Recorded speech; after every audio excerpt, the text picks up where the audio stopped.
Rest day na naman, panibagong linggo, panibagong araw na naman sa pamumulot ng barya. At ngayong week na to, 3 araw lang tayong namulot ng barya. At unang araw pa lang natin sa pamumulot ng barya ay tiba-tiba na kagad tayo dahil nakakuha kagad tayo ng 47 orders equivalent to $219.60. Ngunit subalit, pagdating ng Friday, minalas tayo. Kahit meron tayong 4 na seat sa maghapon, hindi natin nakuha yung target natin, $200.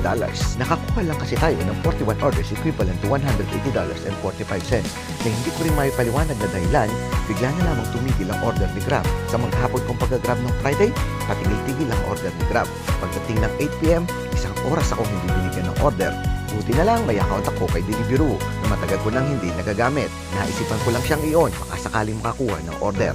At yung kulang natin barya para mabuo ang $200 ay naibigay naman ni Deliveroo dahil nakakuha tayo ng $17 sa 3 order lang. At pagdating naman ng Sabado, bumawi naman si Grab. Binigyan tayo ng 52 orders equivalent to $238.92. Siyempre, kuha pa rin natin ang lahat ng highest incentive ni Grab sa 3 araw na yan. At sa 3 araw na pamumulot lang ng barya ay umabot na ang kinita natin sa 33,153 pesos. Kaya naman, nagpapasalamat na naman tayo kay Lord sa blessing na natanggap natin ngayong week na to. Kahit saan ka mag-part-time dito sa Singapore, hindi ka kikita ng ganyang kalaki kay Grab.